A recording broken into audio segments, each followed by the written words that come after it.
யுத்தத்தை முடிவுக்கு கொண்டு வருவதற்காக ஈரான் முன்வைத்த சமீபத்திய பேச்சுவார்த்தை முன்மொழிவு குறித்து தான் திருப்தி அடையவில்லை என்று அமெரிக்க ஜனாதிபதி டொனால்ட் ட்ரம்ப் தெரிவித்துள்ளார்.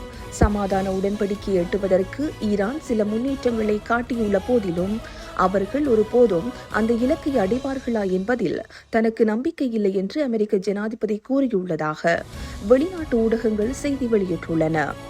ஈரான் அரசாங்கம் பாகிஸ்தான் ஊடாக அமெரிக்காவிற்கு புதிய முன்மொழிவு திட்டம் ஒன்றை அனுப்பியுள்ளதாக ஈரானிய ஊடகங்கள் செய்தி வெளியிட்டுள்ளன. எவ்வாறாயினும் அந்த முன்மொழிவுகள் குறித்த விவரங்கள் எதுவும் இதுவரை வெளியாகவில்லை என்று தெரிவிக்கப்படுகிறது.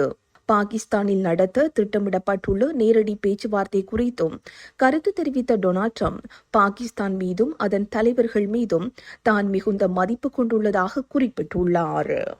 இந்த செய்தி உள்ளிட்ட மேலதிக விரிவான செய்திகளுக்கு www.behindmenews.org என்ற எமது இணைய பக்கத்தினை பார்வையிடவும்.